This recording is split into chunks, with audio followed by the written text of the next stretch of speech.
Kalau sejarah itu linier, tidak perlu kita belajar dari sejarah. Karena peristiwa selalu baru. Tapi karena sejarah itu berulang, circle, maka sejarah sangat penting.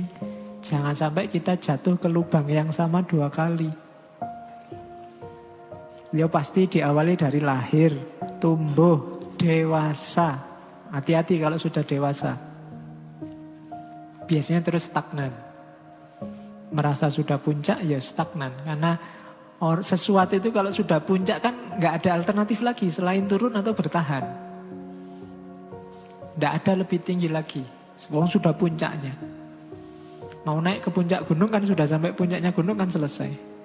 Masuk ada, saya ingin lebih tinggi dari puncak, nggak ada. Alternatifnya apa? Kamu bertahan di puncak atau melorot turun. Jadi lahir, tumbuh, dewasa, stagnan, menurun, tua, dan mati. Persis kayak orang, kayak manusia. Manusia itu kan lahir dulu, terus dia tumbuh, akhirnya dewasa.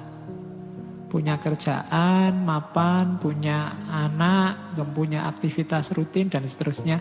Terus stagnan. Percayalah kemudian akan menurun, menjadi tua. Seganteng apapun dirimu, besok tua dan jelek. Kecuali kamu operasi plastik terus. Iya, tempeli plastik. Kalau plastiknya habis ya diganti beton. Ben tambah awet. Iya, jadi kan bisa dimumi, Pak. Ya sak cakep-cakepnya mumi ya kayak gitu wajahnya. Jadi menurun, tua. Kalau di barat ada legenda Highlander, gak iso mati-mati, tapi cuma legenda mitos. Ya, dulu saya punya teman yang buyutnya itu usianya sampai 107 tahun. Jadi waktu saya diajak ke sana sama teman-teman, wih, iki simbahmu ini jangan-jangan Highlander. Nggak mati-mati sampai tua. Oke, menurun, pasti menurun. Yo, jangan dikira orang umur 100 sekian itu terus masih kinclong, pasti menurun paling enggak. Tinggal nunggu waktu untuk mati. Tapi kematian nanti ada kelahiran lagi, tumbuh lagi, circle sifatnya. Itulah sejarah. Sejarah apapun, tidak cuma sejarah individu kayak tadi. Institusi apapun, desa, kota, RT, RW, kampus. Yang kuliah di UIN, jangan-jangan UIN itu sudah melewati masa dewasa, wong kampus paling tua. Jadi ya tinggal ditunggu saja. Oke. Ya kan kalau sudah puncak kan tidak ada atasnya lagi sudah. Alternatifnya 2, stagnan bertahan di puncak atau turun. Kalau kamu takut ketinggian ya cepet-cepet turun.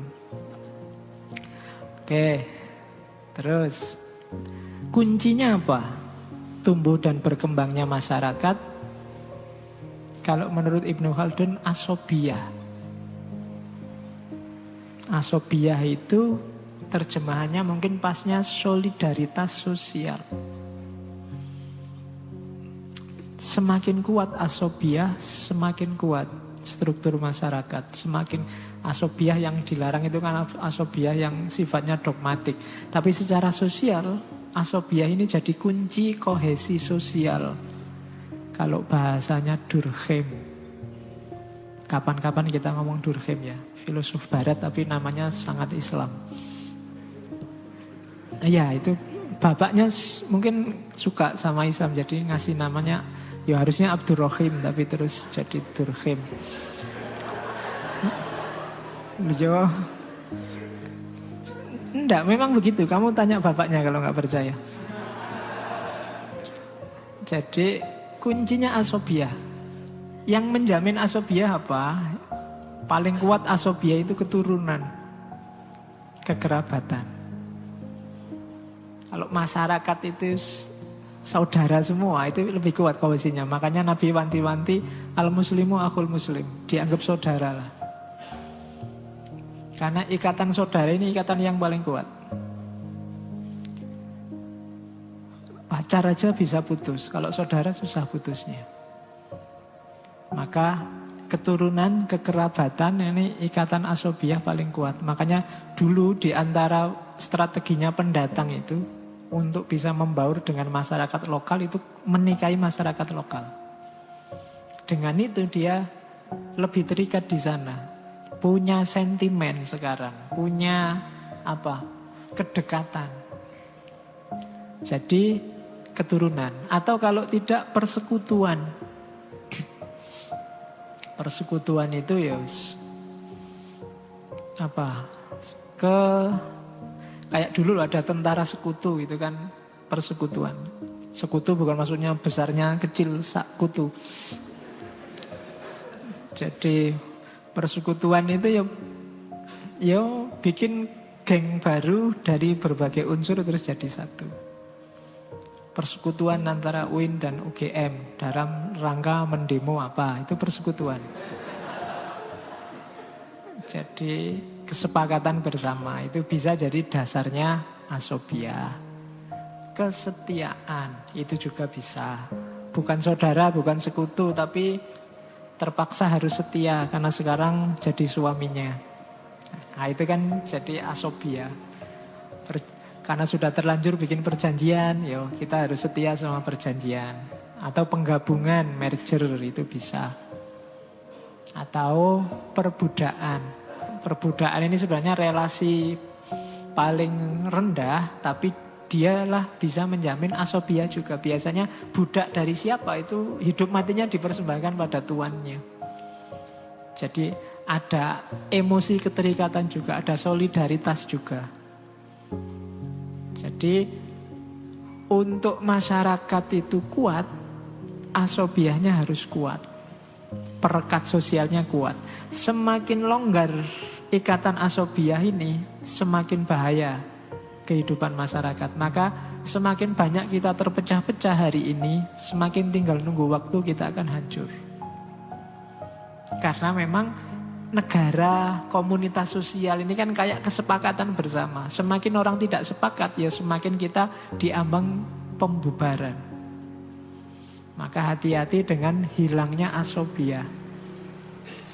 Ini proses yang pasti katanya Ibnu Khaldun.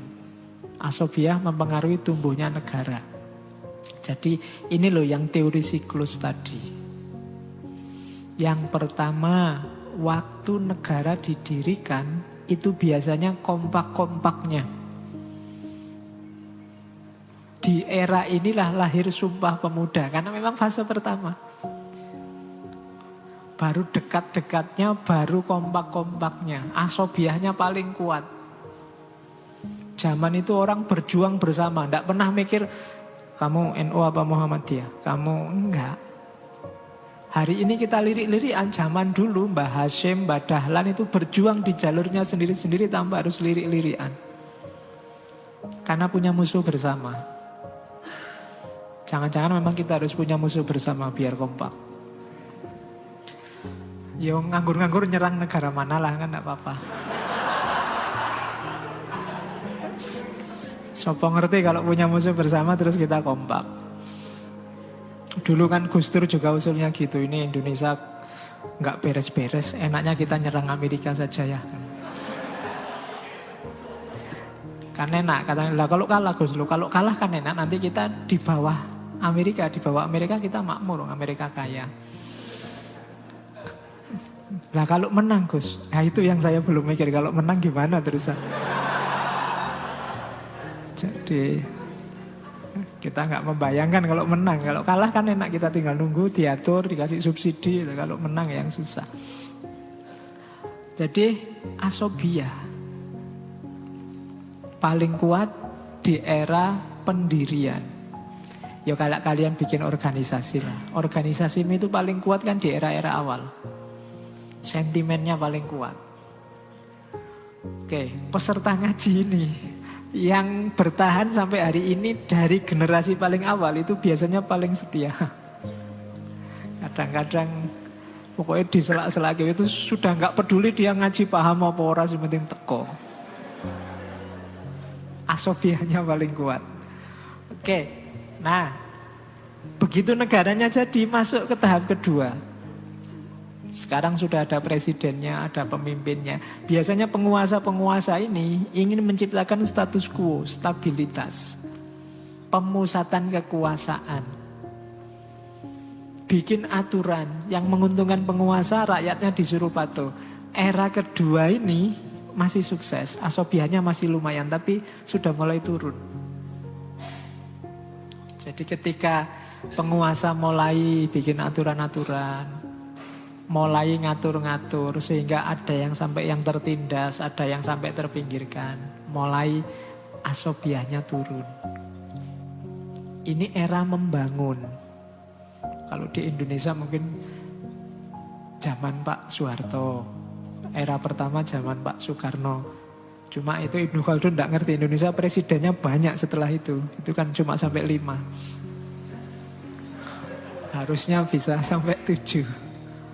Oke, jadi mulai luntur di era ketika pemantapan kekuasaan. Karena untuk memantapkan kekuasaan harus bikin aturan-aturan, bikin batas-batas yang membuat pasti ada 1-2 kelompok yang terpinggirkan. Dari situ asobiah mulai turun. Apalagi yang ketiga. Sekarang sukses pembangunannya. Yang terjadi apa? Orang jadi santai. Sekarang fase menikmati kesuksesan. Menikmati jerih payahnya para pendahulu. Nah, ini mulai sudah. Semangat menikmati itu biasanya melunturkan asobia. Karena menikmati itu ada logika. Kok sana lebih nikmat, aku ndak. Kalau sebelumnya di era perjuangan orang berlomba-lomba mengorbankan. Tapi di era santai dan menikmati ini orang berlomba-lomba jangan sampai kalah. Lah kok enak sana begitu, aku kok begini. Itu mulai lemah sudah asobiahnya. Komitmen kebersamaannya mulai turun. Itu fase ketiga. Ini negaranya makmur sudah. Tapi asobiahnya lemah. Fase keempat masuk. Tadi kan santai, akhirnya terbentuk era keempat. Apa? Males. Tadi kan tinggal menikmati. Sekarang peradabannya ganti, peradaban malas.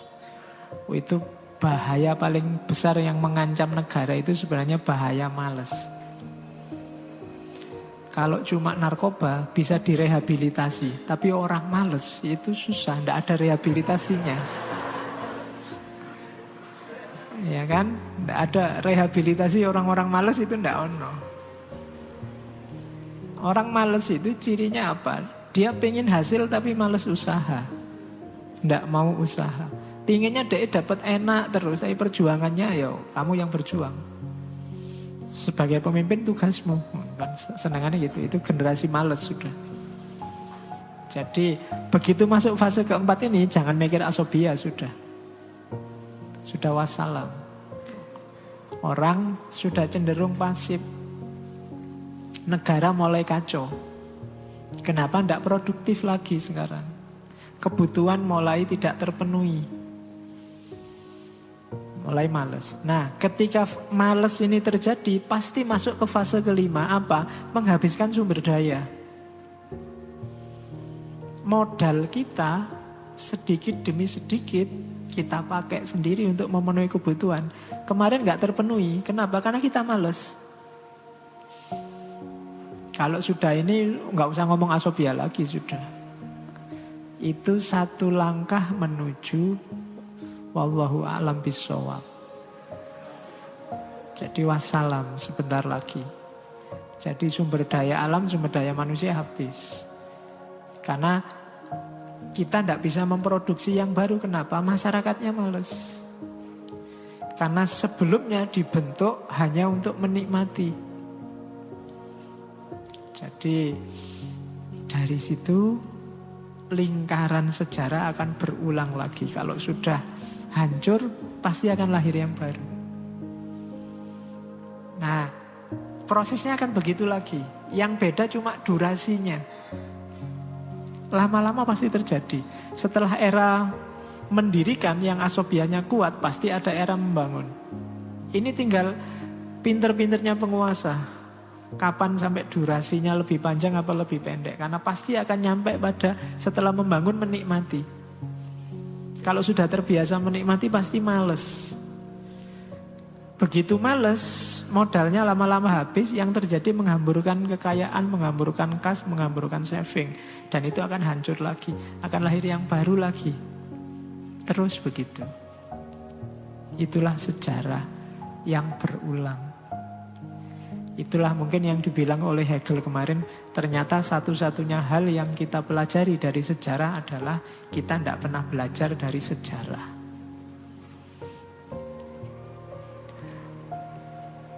Oke. Nah, ini analisisnya. Puncaknya negara yang kalah itu ini. Ciri-ciri negara yang kalah. Oh, ini tidak enak. Ini di buku-buku pelajaran pasti tidak ada. Pelajarannya anak sekolah. Fi annal maghluba mula aban bil iktidoi bil ghalibi fi syiarihi waziyihi wa nikhlatihi. Jadi cirinya orang kalah itu tergila-gila untuk meniru mereka yang menang. Apakah itu ciri fisik, pakaian, madhab pemikiran, bentuk kebiasaan dan adat mereka. Oh, ini bisa kamu tembak kemana-mana pakai dalil ini, bahwa siapapun yang lebih suka dengan di luar dirinya, tradisi yang di luar tempatnya, itu menunjukkan bahwa dia sebenarnya orang yang kalah. Tergila-gila untuk meniru yang mereka anggap menang. Kita niru itu kan karena kita menganggap yang kita tiru lebih baik, lebih bagus. Kalau ternyata yang kita tiru itu di luar jati diri kita, itu berarti dia yang menang, kita yang kalah. Cirinya simple. Ya sudah, nggak usah nunjuk siapa-siapa, kita mungkin juga masuk di sini. Ya kan? Ya terserah mau dibunyikan Arab, apa Barat, apa Korea. Ya kan? Sekarang make up aja milih yang bau Korea. Kemudian yang kelompok sana milih yang bau Arab. Ada yang bau gaul, ada yang bau Barat, ada yang bau kecut. Itu menunjukkan mentalmu mental kalah. Jangan salah loh ya, baju yang kamu pakai hari ini itu sebenarnya ya bukan identitas asli kita. Ya semoga itu tidak diiringi mental bahwa ini yang bagus Pak hari ini, sementara yang milikmu itu yang jelek. Memang busana nasional kita kan beberapa memang agak ribet. Bayangkan busana Jawa kemana-mana pakai konde, itu kan sumpek. Mau ngaji filsafat tak pakai konde, pakai anu kan susah. Apalagi yang laki-laki. Apalagi kamu pakai baju daerah Papua misalnya, susah lagi kalau mau ngaji. Ya, jadi ini mental. Jadi perhatikan kata-kata tergila-gila itu. Ya boleh, bukan berarti dilarang. Tergila-gila itu menganggap yang serba budaya yang kamu kagumi itu pasti baik, sementara yang milikmu itu jelek. Itu perilaku bangsa yang kalah. Kamu sedang kalah. Katanya Ibnu Khaldun lagi, jiwa bangsa yang ditaklukkan cenderung memandang bahwa bangsa yang menaklukkan mereka memiliki kesempurnaan yang sifatnya alamiah. Yo, yang kayak Amerika itu sudah yang bagus, ciri peradaban modern. Nah, itu ciri kalah. Yo, yang kayak negara di Timur Tengah itu yang bagus, itulah ciri yang sesuai dengan agama kita. Yo, yang kayak itu mental sudah. Jadi jiwa kita berarti jiwa yang takluk, katanya Ibnu Khaldun loh ya. Jadi kita anggap yang alamiah ya itu sudah. Padahal itu tidak alamiah, karena kamu sebenarnya hanya niru. Oke. Saya sering bilang kan kayak situasi Indonesia ini mungkin kostum tertentu tidak cocok. Karena kita punya suhu sendiri, punya iklim sendiri, punya cuaca sendiri yang tidak selalu pas untuk segala model baju. Kalau di barat misalnya dengan situasi kadang-kadang ada salju, maka ada baju-baju tebal kayak jin itu. Kalau di Indonesia ya dalam cuaca tertentu pakai jin itu merugikan. Karena hawanya kita lembab. Jadi ya selain nyopotnya juga susah, apalagi yang meledat-meledat itu. Ya. Jadi itu situasi kontekstual kita yang punya jati diri sendiri. Makanya zaman dulu, coba lihat foto-foto Indonesia zaman dulu, itu kan masyarakatnya banyak yang tidak pakai baju. Karena kita udaranya memang lembab. Ya mungkin hari ini tidak masalah kita pakai baju, karena kalau nggak pakai baju malah bahaya. Tapi kan ada AC, ada kipas, tertolong dengan itu. Tapi seandainya tidak ada apa-apa, kita situasinya memang lembab. Agak tidak bagus kalau kita pakai baju tertutup terus. Kayak kalian ini kan selalu pakai baju tertutup full. Ya makanya kalau pas tidak banyak orang kamu boleh merdeka tidak pakai baju. Itu lebih bebas. Tidak masalah kalau tidak ada orang loh ya. Kalau ada orang hati-hati. Yang ngeri kan sekarang bukan dilihat orang terus malu. Karena sekarang tiap orang pegang HP. Karena begitu lihat kamu tidak pakai baju, besok mesti viral. Yang ngeri kan di situ sekarang, relasi sosialnya berubah. Terus katanya Ibnu Khaldun, level penundukan itu biasanya memang diawali dari penundukan fisik. Ya kayak dulu kita dijajah. Hari ini mungkin kita juga dijajah oleh produk-produk, oleh konsumsi. Baru setelah itu mental. Kalau sudah mental yang jatuh, ya sudah. Alamat bahwa memang kita sudah benar-benar kalah. Mental kita, mental bangsa yang kalah. Oke. Terus. Nah ini katanya Ibnu Khaldun, throughout history, many nations have suffered a physical defeat, but that has never marked the end of a nation.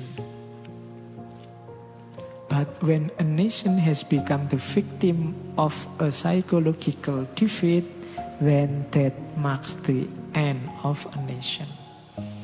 Sepanjang sejarah, banyak negara yang kalah secara fisik. But that has never marked the end of a nation. Tapi itu tidak pernah jadi tanda bahwa satu negara sudah habis. Tetapi saat satu negara menjadi korban dari kekalahan psikologis, itulah tanda bahwa negara itu sudah bubar, sudah selesai. Seolah-olah dia eksis tapi sebenarnya tidak, karena mentalnya mental kalah. Kita boleh kalah maju dalam bidang teknologi atau sains dari negara yang lain, tapi kita tidak boleh punya mental kalah. Mental takluk, mental tunduk yang kemudian isinya hanya imitasi-imitasi. Kita boleh sepak bolanya kalah. Nah, karena ya memang kalah, diakui saja kalah. Tapi tidak kemudian harus membuat mental kita juga mental kalah. Kalau sudah mental kita kalah, besok menang sekalipun tidak ada nilainya. Jadi nomor satu mentalnya harus mental menang. Mental menang itu berarti pede, percaya dengan identitas dan dirinya sendiri. Kan banyak itu kan orang yang tidak percaya sama dirinya sendiri. Kalau ada sepak bola ala Indonesia mesti kalah. Gitu. Ya memang mesti kalah, tapi kan mentalnya mental menang. Oke. Jadi yang penting fisik boleh kalah, tapi mental jangan. Silahkan yang lain lebih cakep, itu kan fisik boleh kalah, tapi urusan yang lain tidak. Tidak menang juga maksudnya. Waduh wae kalah itu. Terus ini dari Muqaddimah, sekali-sekali pakai quote yang bahasa Arab. Atba'ut taqalid la yakni annal amwata ahya'un bal annal ahya'a amwatun. Atba'ut taqalid itu orang yang niru-niru, para imitator, orang yang suka imitasi, orang yang suka, ini maksudnya termasuk warisan masa lalu, hanya taklid pada ajaran terdahulu, hanya taklid pada nenek moyangnya dan seterusnya.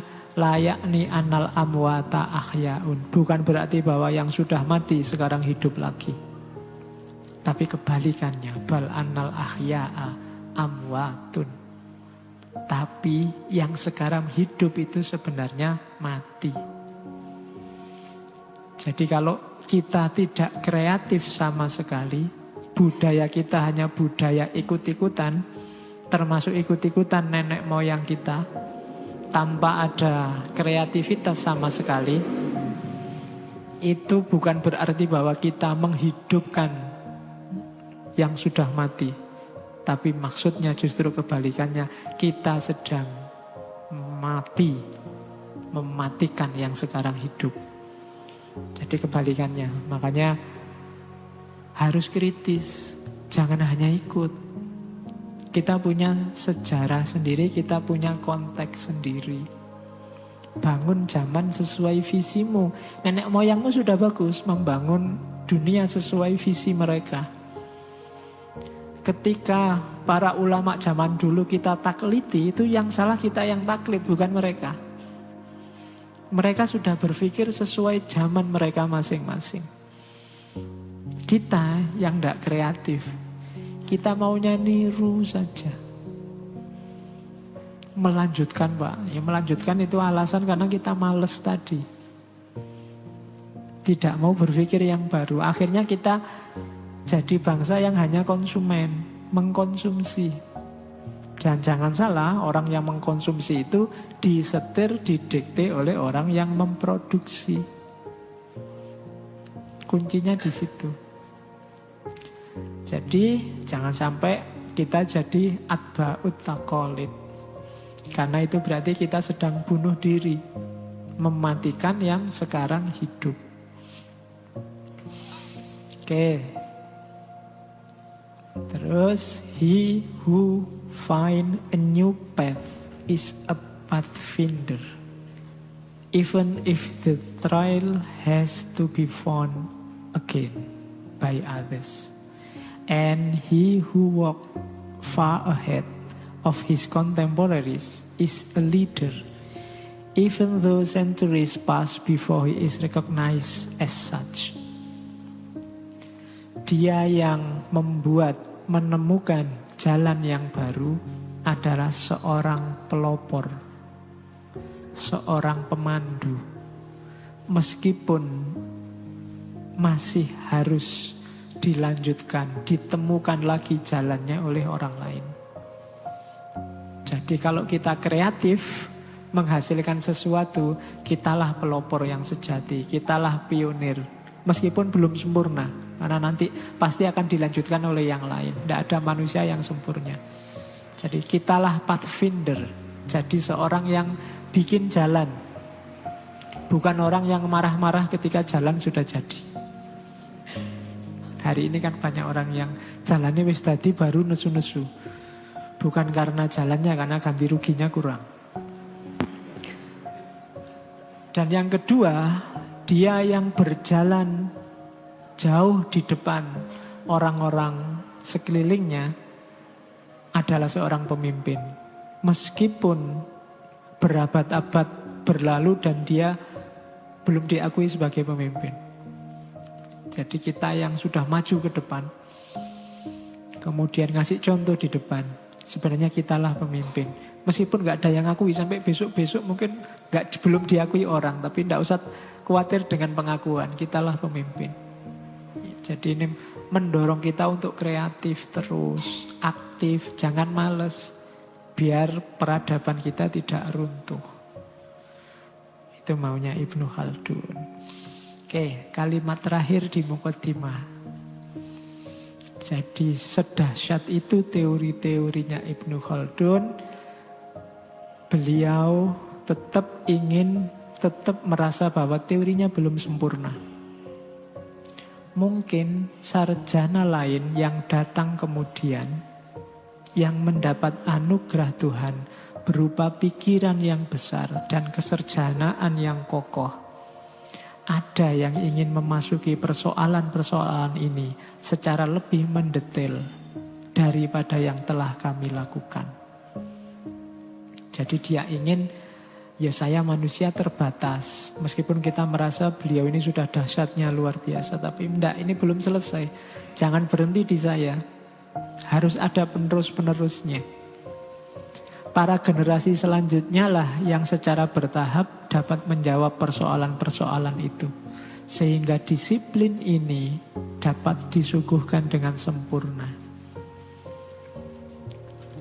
Mari kita wujudkan visinya Ibnu Khaldun ini. Seandainya Ibnu Khaldun bangun hari ini, mungkin dia agak, loh kok enggak banyak dari generasi kita yang melanjutkan perjuanganku. Malah dari generasi baru tapi yang sana, bukan generasi kita. Itu mungkin beliau sedihnya di situ. Untung beliau enggak bangun. Jadi tugas kita, saya tidak tahu kita membaca sejarah hidup kita hari ini ada di fase mana. Meskipun Ibnu Khaldun bilang bahwa fase-fase itu sifatnya deterministik pasti, tapi kan kita masih paling tidak bergerak di wilayah durasi. Jadi ada titik-titik di mana kita bertahan. Kalau merasa bahwa ini fase malas, ya jangan malas, biar kita tidak masuk ke fase malas. Kalau ini fase tidak produktif, ya kita berusaha untuk produktif, biar kehancuran kita tidak segera. Atau kalau semuanya sudah putus asa, kalau memang saatnya hancur, ayo cepat-cepat dihancurkan biar segera lahir yang baru. Ya, karena ada momen-momen sejarah yang rasanya Tuhan memang mempercepat kehancuran itu. Selain bencana alam, misalnya perang. Perang itu kan fase ketika kehancuran jadi lebih cepat. Jadi mungkin itu kebijaksanaan Tuhan dan jangan dijadikan kebijaksanaan kita. Itu urusannya Tuhan. Tugas kita bertahan agar tidak hancur. Dengan karakter-karakter yang bagus tentu saja. Oke, saya kira itu Ibnu Khaldun. Minggu depan kita ke barat lagi. Kita ketemu Arnold Toynbee yang gayanya sebenarnya mirip kayak Ibnu Khaldun, tapi dengan teori yang lebih kompleks versi barat, dan beliau juga nulis buku tebal-tebal tentang sejarah manusia. Semoga kita bisa ketemu lagi minggu depan. Minggu depannya lagi masih Malik bin Nabi, dan terakhir kita ketemu Pak Kunto. Saya akhiri sekian, kurang lebihnya mohon maaf. Wallahul muwafiq, wallahu a'lam bissawab. Wassalamualaikum warahmatullahi wabarakatuh.